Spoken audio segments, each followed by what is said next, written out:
What's up, everybody? Welcome to the Dan Good Show. This month's games to watch is really exciting for me. Normally, I'm really AAA focused because that's what I personally love to play, but we don't really have that in April. I think we have some nice tentpole AA titles at the beginning and end of the month with South of Midnight and Expedition 33, but in terms of AAA, big budget, massive scale games, that's kind of it. I'm not going to give you a games to watch video with 2 games in it, so it really challenged me to find some awesome indie games. Very excited to show those to you. So with that said, here are 7 games that I think you need to watch.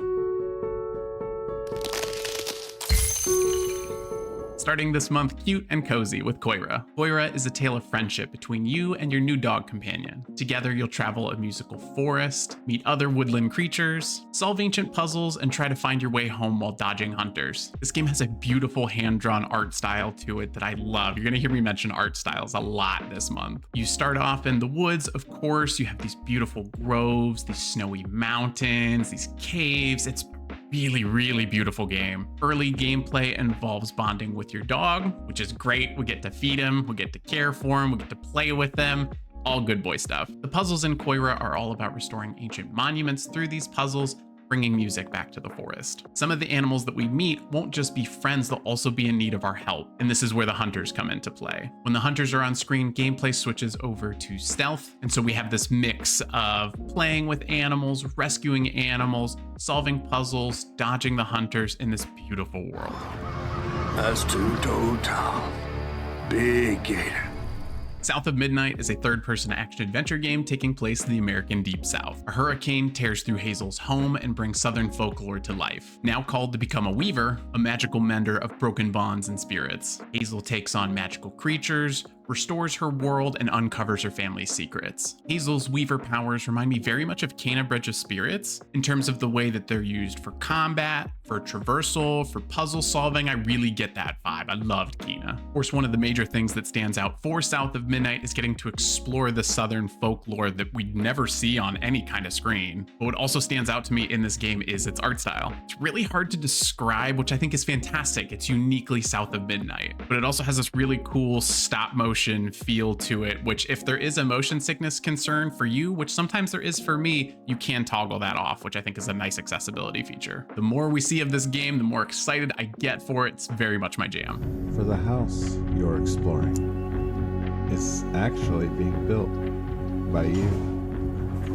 In Blueprints, we play as the heir to Mount Holly, and we're tasked with finding Room 46 in a manor whose halls change every day. And the longer you explore Mount Holly, the more mysteries you uncover. There's hints of blackmail, political espionage, there's even a disappearance. It seems really dark. Blueprints uses a really unique blueprint mechanic in the sense of you are in control of what's behind every door. And while you choose what room you go into next, you don't always know what's next. Each room is going to have its own puzzles, its own mysteries. There's also permanent upgrades that you can find that you can take back with you once the manor has reset. This is another title this month with a style that's uniquely its own, both in the art, in the gameplay, in the atmosphere. This game oozes atmosphere. Really cool.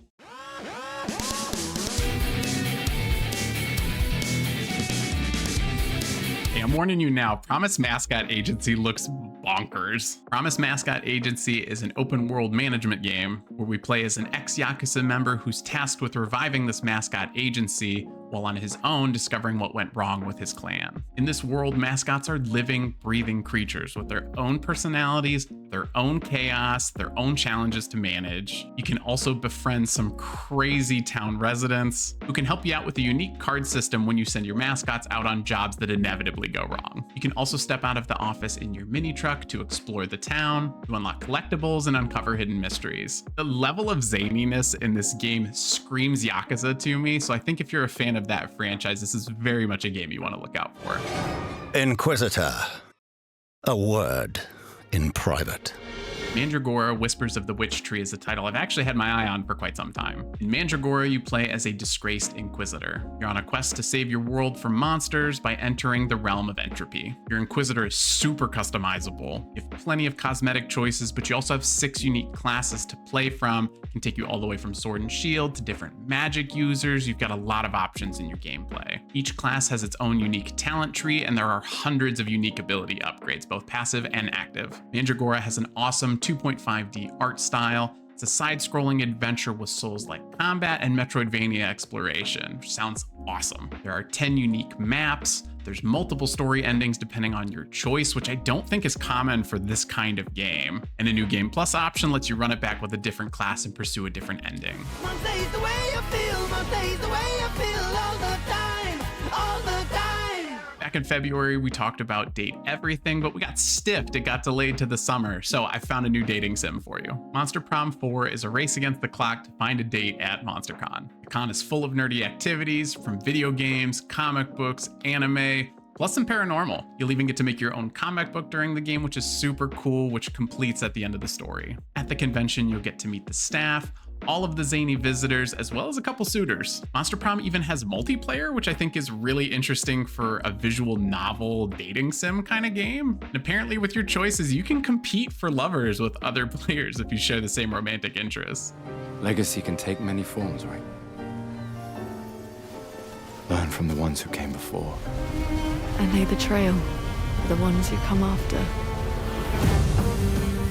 Last but certainly not least is Clair Obscur Expedition 33. For me, this is my most anticipated title this month. In this world inspired by French history, there's a being called the Paintress. Each year, the Paintress wakes and paints a new number, making everyone that age disappear. Expedition 33 is a group of people with 1 year left to live that set out to stop the Paintress from painting any new numbers. The expedition follows in the footsteps of those that came before them, but no one has succeeded. If you're a fan of turn-based games, there's so much to love for this. If you don't play turn-based games, I think this one needs your attention. From what we've seen in previews and demos, the combat is turn-based, but there's a lot of real-time elements to it, quick-time events, if you will. Particularly on the defensive side, it kind of looks like you can get out of combat encounters without taking any damage. If you time your dodges, your blocks, your parries right, you can get out unscathed. I love the idea as you're progressing through this world that you can kind of read the rhythm of monsters' attacks to really improve your defense that way. Kind of seems like a weird comparison to me, but if you've ever played the Paper Mario series, it kind of goes that way.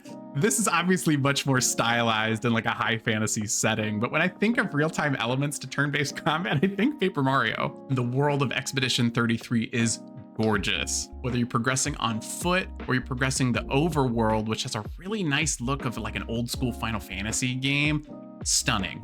Everything about this game is beautiful. On top of everything else about this game, this voice cast is unbelievable, pulling in top Hollywood talent and video game voice acting talent. The cast features Charlie Cox, Jennifer English, Andy Serkis, Ben Starr. The voice talent is unbelievable for this project. And despite everything that I'm telling you, this sounds like a massive development team. It's so small, around 30 people. This project looks way too good to be true, but everything we've seen, it's true. That's your games to watch for the month of April. Thank you so much for watching The Dan Good Show. Don't forget to like and subscribe to the channel so you never miss an episode in this series, and make sure you leave a comment in the video for what game you're looking forward to the most this month, even if it's a game I don't cover. Make sure you follow me on your favorite platform at The Dan Good Show, and we will see you next month.